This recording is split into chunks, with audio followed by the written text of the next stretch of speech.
শেখ হাসিনা ভয়ঙ্কর রূপে বাংলাদেশে ফিরে আসবে। শেখ হাসিনা এবং ছাত্রলীগ ফিরছে, এছাড়া শেখ হাসিনা ফিরবে এমন আশাবাদের ভয় কাঁপছে বাংলাদেশের সেনা প্রধান এবং ইউনূস গভর্নমেন্ট, যার জন্য এদিকে আজ রাতেই দেশে ফিরবে শেখ হাসিনা। আগামীকাল 16ই ডিসেম্বর কি হবে বাংলাদেশে? অনেক ভয়ঙ্কর পরিকল্পনা করে রেখেছে আওয়ামী লীগ, সেইগুলোই প্রকাশ হয়েছে। বাংলাদেশ আওয়ামী লীগ, যুবলীগ, ছাত্রলীগ এই নামগুলোর সাথে একটা ভয় কানেক্টেড আছে। সরকার পতনের পর আওয়ামী লীগের নেতাকর্মীরা পোতাই গেছে, আওয়ামী লীগের নেতাকর্মীরা আর রাজপথে নামবে না, এমন কিছু করবে না, এরকম চিন্তায় যখন অনেকে আছেন, তবে সরকার কিছুটা টেনশনে আছেন। 5 আগস্ট ক্ষমতাচ্যুত হলেও দিন যত বাড়াচ্ছে শেখ হাসিনার জনপ্রিয়তা তত আকাশচুম্বী হচ্ছে। পৃথিবীর ইতিহাসে গণ অভ্যুত্থানে কোনো শাসক ক্ষমতাচ্যুত হয়ে ফিরে এসেছে কিংবা জনপ্রিয়তার সবার চেয়ে এগিয়ে গেছেন এমন নজির বিরল। কিন্তু আমরা কি জানতাম যে এখানে সেনা বাহিনীও ইনভলভ আছে বা এদের নির্দেশে এগুলো চলতেছে? কোন দৃশ্য আমাদেরকে দেখতে হবে সেটা হয়তো মাত্র কয়েকদিন আগেও আমরা কল্পনা করিনি। আজ রবিবার 15ই ডিসেম্বর, রাত পোহালে সোমবার 16ই ডিসেম্বর, বিজয় দিবস। আগামীকাল 16ই ডিসেম্বর, আর এইটাকে কেন্দ্র করে আওয়ামী লীগ নেতাকর্মীরা একটা মাস্টার প্ল্যান সাজিয়েছে। তারা তাদের নেত্রীকে রাতের মধ্যেই দেশে ফিরিয়ে আনবে। দর্শক শ্রোতা, কি হতে যাচ্ছে আজকে রাতে? শেখ হাসিনাও কিন্তু ভারতে বসে অনেক পরিকল্পনা করেছিল যে কোনো সময় সে ছট করে বাংলাদেশে ঢুকে যাবে। এইটা কিন্তু বর্তমানে সফল হতে যাচ্ছে। আজকে রাতের মধ্যেই কিন্তু অনেক কিছু হয়ে যাবে। কি হবে আগামীকাল বাংলাদেশে 16ই ডিসেম্বর? তারা রাজপথে কি করবে? আওয়ামী লীগ কর্মীরা কিন্তু গোপনে গোপনে অনেক ভয়ঙ্কর পরিকল্পনা করে। তারা 16ই ডিসেম্বরের রাজপথে নামবে, অনেক কিছু করবে এবং তারা তাণ্ডব চালাবে। তারা তাদের প্রতিশোধ নেবে, এইটাও কিন্তু তারা পরিকল্পনা করেছে। সব কিছুই এই ভিডিওর মাধ্যমে প্রকাশ করব। তারা কি কি পরিকল্পনা করতেছে, অন্যদিকে শেখ হাসিনা কিভাবে রাতের মধ্যে দেশে ফিরতেছে। আমার আর কথা বাড়িয়ে ভিডিওটা লং করছি না, আমরা সরাসরি ভিডিওর মূল আলোচনায় চলে যাচ্ছি। এইখানেই কিন্তু সব কিছু দেখতে পারবেন, শেখ হাসিনা কিভাবে আসতেছে, অন্যদিকে তারা কি কি পরিকল্পনা করতেছে। ভিডিওর প্রথমে যেই অংশ বিশেষগুলো দেখেছেন সেইগুলোর বিস্তারিত কিন্তু এখন দেখতে পারবেন। দেখেন, ঘটনাটা আমার কাছে 2 রকম রেজাল্ট আসছে। তো আমি আমার ব্যক্তি মতামত দিচ্ছি, এর পাশাপাশি আপনারা যথেষ্ট বিচক্ষণ, আমাদের ইউটিউব এবং ফেসবুকে যারা মানে বিশ্লেষকরা আছেন, মাশাআল্লাহ সব বিষয়ে আপনাদের যথেষ্ট জ্ঞান আছে। হ্যাঁ, তো আসুন দেখি আপনাদের জ্ঞান ঝাড়া শুরু করুন কমেন্টের মধ্যে। গতকালকে হঠাৎ করে একটা বিরল ঘটনা ঘটেছে। ঘটনাটা হচ্ছে খুলনায় রেল স্টেশনের সম্ভবত কি বলে যে স্টেশনের সামনেই একটা স্ক্রিন ছিল, রানিং লেখাগুলো মুভমেন্ট হয়। আপনারা দেখছেন এটা না, যে এখানে একটা বার্তা আসছিল, ছাত্রলীগ ভয়ঙ্কর রূপে ফিরে আসবে। এর পাশাপাশি আরেকটা বার্তা ছিল, শেখ হাসিনা ফিরে আসবে। আপনি শব্দগুলো খেয়াল করেন, ছাত্রলীগ ভয়ঙ্কর রূপে ফিরে আসবে, ভয়ঙ্কর রূপে ফিরে আসবে, শেখ হাসিনা ফিরে আসবে। এই ঘটনা নিয়ে রাত্রে যে উত্তেজনা হয়েছে, আসলে বিষয়টার পিছনে কারা,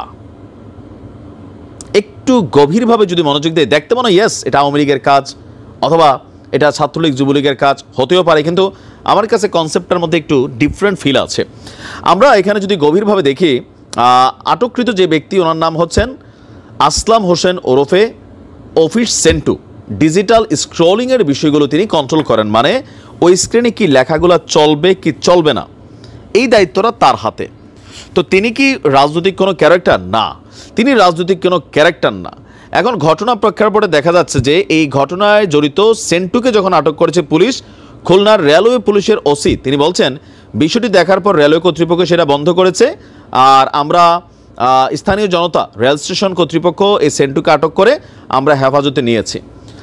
এখন সেন্টুর মতন একজন ব্যক্তির বাংলাদেশের বর্তমান প্রেক্ষাপটে মাথার তার তোর যদি ছিঁড়া না যায়, এই লোকটা দেখা মনে হচ্ছে না সে মাদকাসক্ত, সে কি এই কাজটা করছে?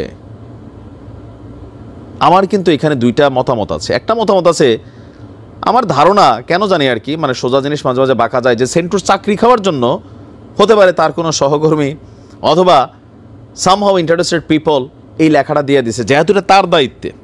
এখন এই ভিডিও চ্যানেলটা আমার, কিন্তু আমার ভিডিও নিয়ে অনেকেই চুরি করে ছাড়ে না ইউটিউবে, টিকটকে। আমার কোনো আইডি নাই টিকটকে, এমআই শামীম নামক যে ইয়াটা, এটা আমার না। তো সেখানে আপনারা অনেকেই দেখছেন আমার ভিডিওগুলো, তাই না? ধর্ম একদিন, শামীমেরও ধর্ম, যাই হোক। তো ফেসবুক এবং ইউটিউবে যারা আমাদের ভিডিও ছাড়, আপনি দেখবেন এই যে ট্রাভেল এজেন্সি একটা আছে, দুবাইয়ের ভিসা নিয়ে আমার ভিডিও ছাড়ে, বাটপার ভাই, আমার ভিডিওর উপর এরা নাম্বার দিয়ে দিচ্ছে। আপনারা মনে করতেছেন কি যে ভিডিওটা নিশ্চয়ই নাইম ভাই নাম্বার দিছে, কিন্তু আমি কোনো এই কোম্পানি এজেন্সির দালালি করি না। ওইসব ভুয়া ভিডিও দেখা আমার ভিডিও ঠিক আছে, কিন্তু এখানে নাম্বার দিয়ে বলতেছে নাইম ভাই এই নাম্বার দিছে। বুঝতে পারছেন যে চাইলে প্রযুক্তিকে ব্যবহার করে অনেক কিছু করা যায়।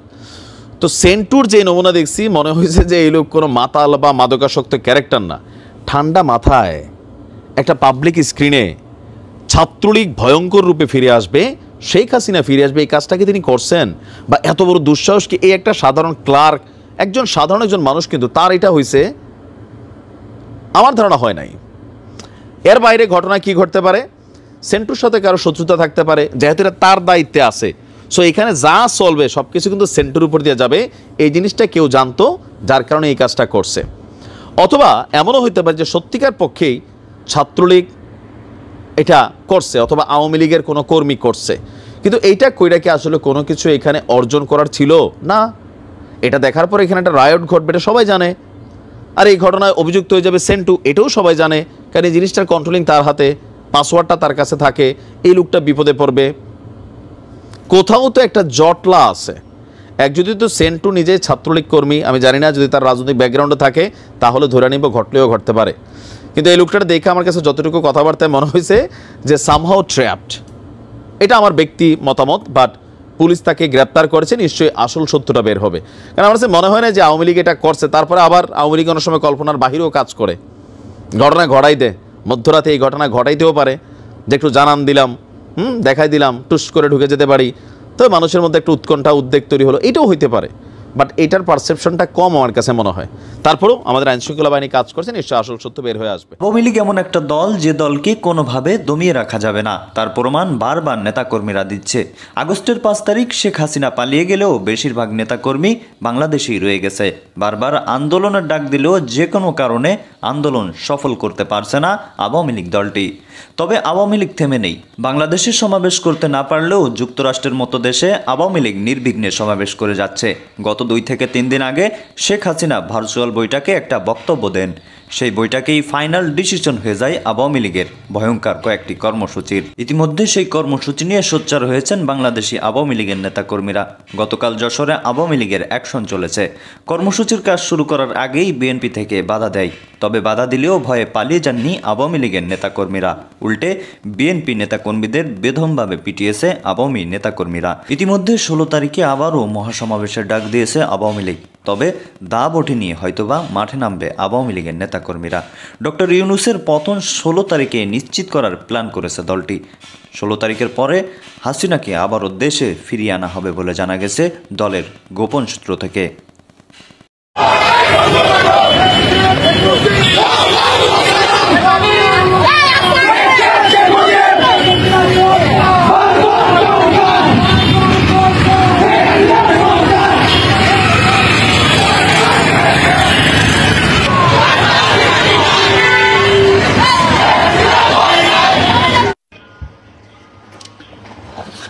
আসসালামু আলাইকুম। পৃথিবীর যে যে প্রান্ত থেকেই দেখছেন সবাইকে সালাম ও শুভেচ্ছা জানাচ্ছি। আসসালামু আলাইকুম। তো আমরা যারা বঙ্গবন্ধুর আদর্শের সৈনিক আছি এবং আদর্শের কর্মী আছি, আমরা ব্যক্তিগত উদ্যোগে আমরা একটি কর্মসূচি ঘোষণা করেছিলাম যে আমরা আমাদের নেত্রী বঙ্গবন্ধু কন্যা শেখ হাসিনার জন্য রোজা রাখবো এবং 2 রাকাত নফল নামাজ পড়ে তার জন্য দোয়া করব, তার সুস্বাস্থ্য কামনা করে এবং তার দীর্ঘায়ু কামনা করে। এটি একটি অভাবনীয় সাড়া ফেলেছে যে আপনি দেখবেন যে পৃথিবীতে, এই তামাম দুনিয়াতে, এই গোটা বিশ্বে একমাত্র প্রধানমন্ত্রী এবং একমাত্র একটি দেশের নেত্রী যার জন্য একটা দেশের মানুষ রোজা রাখে, একটা দেশের মানুষ নামাজ পড়ে এবং রোজা নামাজ পড়ে আল্লাহর কাছে দোয়া করে প্রার্থনা করে, মন থেকে প্রার্থনা করে এবং বাচ্চারা সহ মুরব্বীরা সহ তার জন্য নামাজ পড়ে 2 হাত তুলে আল্লাহর কাছে প্রার্থনা করে, রোজা রেখে সারাদিন নফল নামাজ পড়ে আল্লাহর কাছে দোয়া করে তার সুস্বাস্থ্য কামনার জন্য এবং তার দীর্ঘায়ু কামনার জন্য এবং তার সুস্বাস্থ্য এবং দীর্ঘায়ু কামনা করে তার জন্য দোয়া করে। এই যে একটা দলের নেতার প্রতি আনুগত্য, ভালোবাসা, ত্যাগ, এই বিরল এমন একটি দৃষ্টান্ত পৃথিবীর ইতিহাসে আপনি যদি খোঁজেন, মার্কিন যুক্তরাষ্ট্র সহ পৃথিবীর কোন তামাম দুনিয়ার ইতিহাসে আপনি এমন একটি ঘটনা দেখাতে পারবেন না যে যেখানে তার নেত্রীর জন্য, একটা দলের নেত্রীর জন্য, একটা দেশের প্রধানমন্ত্রীর জন্য সেই দেশের জনগণ রোজা রাখে, নামাজ পড়ে এবং দোয়া করে। এটা একমাত্র বাংলাদেশের প্রধানমন্ত্রী, আওয়ামী লীগ সভানেত্রী, বঙ্গবন্ধু কন্যা জননেত্রী শেখ হাসিনা জন্য বাংলাদেশের মানুষ এই কাজটি করে। এবং একজন বঙ্গবন্ধুর সৈনিক হিসাবে, একজন শেখ হাসিনার একজন ক্ষুদ্র কর্মী হিসাবে যারা সারা বাংলাদেশে সহ বিশ্বের বিভিন্ন দেশে যারা রোজা রেখেছেন এবং নামাজ পড়েছেন, সবার কাছে আমি কৃতজ্ঞতা পোষণ করছি এবং সবাইকে আমি সালাম জানাচ্ছি। এবং আমরা সবার জন্য দোয়া করছি যে আপনারা যে এই 2024 সালে এসে এরকম একটি ক্রান্তিকালে আপনারা মাননীয় প্রধানমন্ত্রী বঙ্গবন্ধু কন্যা শেখ হাসিনার জন্য যেই ত্যাগ, যেই ভালোবাসা, যে আবেগ, যে অনুভূতি দেখিয়েছেন, এটি পৃথিবীর ইতিহাসে আর কোথাও নেই। গিনেস বুকে এটি লিখে রাখা উচিত। পৃথিবীর ইতিহাসে এটি একটি ইতিহাস যে বাংলাদেশের মানুষ তার নেত্রীর জন্য, তার প্রধানমন্ত্রীর জন্য মানুষ নামাজ পড়ে, তার জন্য দোয়া করে, তার জন্য রোজা রাখে। কেন এই বিরল দৃষ্টান্ত, কেন এই মানুষ এত পাগল? বিকজ আপনারা যদি দেখেন যে বাংলাদেশের ইতিহাসে বাংলাদেশের স্থপতি, জাতির জনক বঙ্গবন্ধু শেখ মুজিবুর রহমান এই দেশটাকে স্বাধীন করার জন্য তার জীবন উৎসর্গ করেছিলেন। তার জীবনের যৌবনের অধিকাংশ সময় তিনি জেলে কাটিয়েছেন। তারই ধারাবাহিকতায় তার মেয়ে বঙ্গবন্ধু কন্যা শেখ হাসিনাও বিভিন্ন সময় দেশের গণতন্ত্র উদ্ধারে, দেশের মানুষের সেবা করতে গিয়ে, গণতন্ত্র উদ্ধার করতে গিয়ে, গণতন্ত্র পুনঃপ্রতিষ্ঠা করতে গিয়ে বিভিন্ন সময় ত্যাগ তিতিক্ষা সহ্য করেছেন। তারই একটি ধারাবাহিক ফল হচ্ছে 2024 সালে একটি জঙ্গিবাদী সন্ত্রাসী গোষ্ঠী ষড়যন্ত্রের মাধ্যমে, দেশি বিদেশি ষড়যন্ত্রের মাধ্যমে আমাদের বাংলাদেশের একটি নির্বাচিত প্রধানমন্ত্রীকে উৎখাত করেছেন, প্রধানমন্ত্রীকে তার দায়িত্ব থেকে সরিয়ে দিয়েছেন। তারপরেও ষড়যন্ত্রকারীরা, সন্ত্রাসীরা দেশ ধ্বংস করেছেন, দেশের প্রধানমন্ত্রীকে সরিয়ে দিয়েছেন। কিন্তু আজকে দেশের মানুষ সারা বাংলাদেশে বঙ্গবন্ধু কন্যা শেখ হাসিনার জন্য রোজা রেখে, নামাজ পড়ে এটি প্রমাণ করে দিয়েছে যে বাংলাদেশের রাজনীতিতে, বাংলাদেশের উন্নয়ন এবং অগ্রগতির জন্য, বাংলাদেশের জন্য শেখ হাসিনার বিকল্প আর কেউ নেই। শেখ হাসিনার বিকল্প একমাত্র শেখ হাসিনা। তাই যারা রোজা রেখেছেন, নামাজ পড়েছেন, সবার প্রতি কৃতজ্ঞতা প্রকাশ করছি। আর যাদের কাছে এই সংবাদটুকু পৌঁছে না, অনেকের কাছে পৌঁছে না বা অনেকেই সেই সংবাদটুকু পান নাই, যেহেতু আমাদের নিউজগুলো, বাংলাদেশের নিউজ চ্যানেলগুলো একরকম জবরদখল করে অস্ত্রের মুখে। মিলার ভাষায় একটা কথা আছে, মানে মুসলিম ভাইয়ের বই মাঝে মাঝে বলে আর কি, শোন, জয়কালে ক্ষয় নাই, জয়কালে কি নাই, ক্ষয় নাই। আপনি যা করবেন আপনার হাত দিয়ে মনে হবে সবই হয়ে যাচ্ছে। সামহাও প্রকৃতিও তাকে সহায়তা করে, কারণ ডেস্টিনি পর্যন্ত তাকে যেতে হবে। আবার মরণকালে, মানে যখন আপনার পতনের টাইম হয়ে যাবে, পতনকালে রক্ষাও নাই। পতন হয়েছে বাংলাদেশ আওয়ামী লীগের দীর্ঘ 16 বছরের শাসন, নানান পজিটিভ অ্যাক্টিভিটিস, নেগেটিভ অ্যাক্টিভিটিস সবকিছু মিলিয়ে সরকারের প্রতি মানুষের বিরক্তি ছিল, যার কারণে একটা অভ্যুত্থান হয়ে গেছে। আর সেই অভ্যুত্থানের পর একের পর এক যে ঘটনাগুলো ঘটছে, নিশ্চয়ই ওপার বাংলায় বসে কি বলা যায়, বাংলাদেশ আওয়ামী লীগের সভানেত্রী শেখ হাসিনা তিনি দেখছেন আর ভাবছেন। আর যদি ওবায়দুল কাদের থাকে আশেপাশে, জিজ্ঞেস করছেন কি হচ্ছে এসব, এরা কারা? ওবায়দুল কাদের ডাইরেক্ট ছিল। যাই হোক, 1 2 3 4 5 6, তারপরে কি 7 8 9 এর পরে 10 11 12 এর পরে ভাই সংখ্যা কেন গণতেছেন, গণতে থাকেন। 14 15 16 17 বছর পর গোপালগঞ্জে ঘটেছে এক বিরল ঘটনা। 17টা বছর গোপালগঞ্জে একটা কর্মকাণ্ড হয়নি। সেটা হচ্ছে কি, বিএনপি তাদের রাজনীতি ওইভাবে করতে পারেনি, বিএনপির যে কার্যালয় ছিল সেটা তারা খুলতে পারেনি। 17 বছর পর শেখ হাসিনার হার্ট গোপালগঞ্জে জেলা বিএনপির কার্যালয় গতকালকে উদ্বোধন করা হয়েছে। সকালে শহরের গেটপাড়ায় একটি অফিসের উদ্বোধন করেন গোপালগঞ্জ জেলা বিএনপির সাবেক সভাপতি সিরাজুল ইসলাম সিরাজ। শুধুমাত্র গোপালগঞ্জ নমুনা না, বাংলাদেশের অনেক জায়গায় কিন্তু আসলে বিএনপি জামাতের কার্যালয় তো পুরো তালা মারাই ছিল। এখন একই অবস্থা, আওয়ামী লীগের কেন্দ্রীয় কার্যালয় থেকে শুরু করে গ্রামে বিভিন্ন পর্যায়ে অনেক জায়গায় অফিসগুলো ভাঙা ফেলা হয়েছে, আবার অনেক জায়গায় অফিস আছে কিন্তু সেখানে মানুষ নাই। তো একই দৃশ্য এখন আমরা বিএনপির দেখছি যে তারা আবার ফর্মে ফিরে আসছে। জেলা কার্যালয়ে উদ্বোধন উপলক্ষে সংক্ষিপ্ত সভা অনুষ্ঠিত হয়। এতে কেন্দ্রীয় ওলামা দল নেতা ওমর ফারুক, বিএনপি নেতা আজিজুর রহমান বেনু, এখানে বিভিন্ন বক্তারা আপনার বক্তব্য দিয়েছেন। অনুষ্ঠানে তিনি বলছেন 17 বছরের শাসনামলে গোপালগঞ্জে বিএনপির কোনো অফিস রাখা সম্ভব হয়নি, কারণ এটা শেখ হাসিনার ঘাঁটি ছিল কোথাও না কোথাও, তাই না? আইন শৃঙ্খলা বাহিনী দিয়ে স্থানীয় বিএনপি নেতাকর্মীদের হয়রানি এবং নির্যাতন করা হয়েছে। এই অফিস উদ্বোধনের মাধ্যমে গোপালগঞ্জে বিএনপির দলীয় কর্মকাণ্ড আবারও বেগবান করা হবে। পরে বিএনপির 31 দফা দাবি সংবলিত লিফলেট বিতরণ করেছেন নেতাকর্মীরা।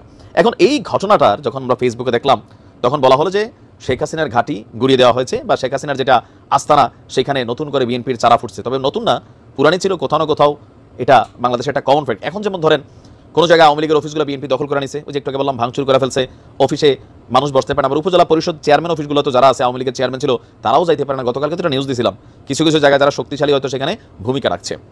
এখন এই যে রাজনীতির দৃশ্যপট পরিবর্তন, এখান থেকে আমরা কবে বের হয়ে আসবো? এই কারণে বলছি এই কথাটা, আওয়ামী লীগ 17 বছর ধরে বিএনপি বা জামাতের রাজনীতি করতে দেয় না। ওই গাইজ আপনারা তো দেখলেন এখানে কি কথা হচ্ছে, অনেকেই কিন্তু অনেক কথা বলতেছে, তাদের মন্তব্যগুলো প্রকাশ করতেছে। অন্যদিকে আওয়ামী লীগ কর্মীরা তারা কিন্তু বারবার প্ল্যান করে এবং তারা ব্যর্থ হয়। গত কিছুদিন আগেও 10 তারিখে তারা রাজপথে নেমেছিল ঢাকার মধ্যে, তাদেরকে কি করা হয়েছিল, গণপিটুনি দেওয়া হয়েছিল, অন্যদিকে তাদের অনেক কিছুই করা হয়েছিল। আবার কোনো কোনো এলাকায় কিন্তু তারা তাদের প্রোগ্রামগুলো সফলভাবে করতেছে। দর্শক শ্রোতা, এখন তারা কি করবে আগামীকাল 16 ডিসেম্বরে? এইটার জন্যই কিন্তু সবাই অধীর আগ্রহে রয়েছে। এই চ্যানেলে কিন্তু সবকিছু আপনাদেরকে দেখাবো। দর্শক শ্রোতা, এতক্ষণ আপনাদেরকে যা কিছু দেখিয়েছি সবকিছু কিন্তু আমরা সোশ্যাল মিডিয়া থেকে সংগ্রহ করেছি, এখানে আমাদের নিজস্ব কোনো মন্তব্য নেই। সেই ভিডিওগুলোর উপর ভিত্তি করে আমরা আলোচনা করেছি। এইসব দেখে আপনাদের কি মনে হচ্ছে এবং আপনাদের মন্তব্য কি, এটা কিন্তু আপনারা অবশ্যই কমেন্ট বক্সে লিখে যাবেন। এবং আপনাদের কাছে আমার একটা রিকোয়েস্ট থাকবে, আমার চ্যানেলটি সাবস্ক্রাইব করবেন এবং পাশে থাকা বেল আইকনটি অবশ্যই বাজিয়ে যাবেন, যাতে করে নেক্সট ভিডিওটা সবার আগে আপনাদের কাছে পৌঁছায়। ধন্যবাদ।